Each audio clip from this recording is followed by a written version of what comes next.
জাগা এৰি যাব লাগিব, বিশেষ কাম আছে, খুব সংক্ষেপে তেখেতে এড্ৰেছ কৰিব। কি বুলি ভাবিছে মই আপোনালোকে নিজকে বুলি ভাবে নাজানো, মই নিজকে ভাবো যে আমাক ভেড়া বুলি ভাবিছে। আমাৰ কিমান নিজৰে খবৰে বেংক বেলেঞ্চ আছে, কিমান কেইটা পদক। মোৰ ফালৰ পৰা এটা অনুৰোধ যে আমাৰ যিবিলাক কাম হৈ আছে বা ভৱিষ্যতে কাম হ'ব, এইখিনি আমাৰ ৰাইজক জনোৱাৰ কাৰণে ৰেল বিভাগৰ লগত যোগাযোগ এটা ৰখাৰ কাৰণে আমাৰ এখন কমিটি লাগে। 2জনে কৰক, 5জনে কৰক, সেই কমিটিত আমাৰ ভাল মানুহ থাকিব লাগে আৰু তেওঁলোকে যিখিনি প্লেন কৰিব আমাৰ এইকেইটা মানুহক জানিব দিব লাগিব। এইটো কিন্তু আপোনালোকে কৰক, নহ'লে ৰেলৰ আমাৰ হেৰিটো নহ'ব, আমাৰ যিখিনি ডিমাণ্ড আমি নেপাম। কাৰ স্বাৰ্থত তোমালোকে ব্যৱহাৰ কৰিলে? আজি ইনফ্ৰাষ্ট্ৰাকচাৰ বাঢ়িছে, আন্তঃগাঁথনিত ভাল হৈছে, এটা লাইনৰ জেগাত আজি আমি ডাবল লাইন পালোঁ, ইলেক্ট্ৰিফিকেশ্যন হ'ল, কিন্তু সেই আন্তঃগাঁথনিৰ যিটো ব্যৱহাৰ, তাৰ যিটো সুফল ৰাইজে পাব লাগিছিল ৰাইজে নাপালে।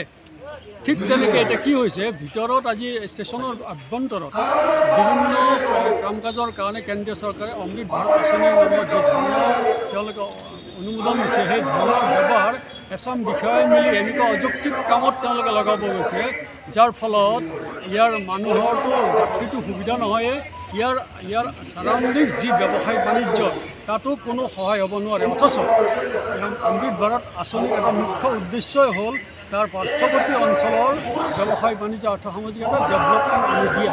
যদি সেইটোৱে হয় তেতিয়া ৰঙিয়াৰ ক্ষেত্ৰত আজি ইপাৰ সিপাৰ যেন ভাৰত পাকিস্তান এনেকুৱা এটা মানুহৰ মনোভাৱ যে সেইফালে আজি তিনিআলি এণ্ডৰ ফালে মানুহ যাবৰ কাৰণে ভাবিব লাগে, তিনিআলি এণ্ডৰ মানুহ ষ্টেচন এৰিয়াত ব্যৱসায় বাণিজ্য কৰাৰ কাৰণে এইবিলাক ভাবিব লাগে।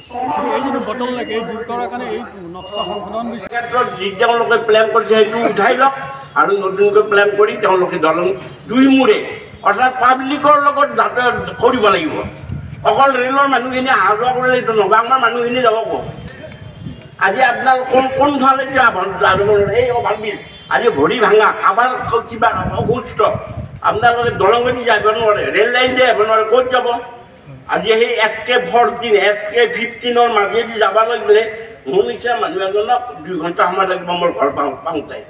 গতিকে মই অনুৰোধ কৰিছোঁ আপোনালোকে এইটো ব্যৱস্থা কৰক যে এখন কমিটি কৰক, যিখন কমিটি ৰেলৰ লগত ৰেলে যি কাম কৰে আমাৰ কমিটিও জানিব লাগিব। ঠিক কথাই কৈছে, কিছুমান ক্ষেত্ৰত আমি দৌৰি ফুৰিম, কৈছে আমাৰ ডিজাইনটো বেলেগে কৈছে, বোলে ডিজাইন কাৰ কাৰণে? কেৱল টকাকেইটা আত্মসাৎ কৰাৰ কাৰণে।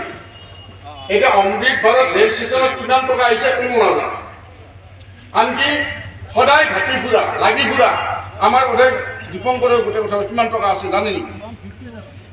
কোনোবাই কয় 50 কোটি, কোনোবাই কয় 100 কোটি। এতিয়া প্ৰশ্নটো হ'ল এই টকাবিলাক ক'ত যাব আপুনি কওকচোন?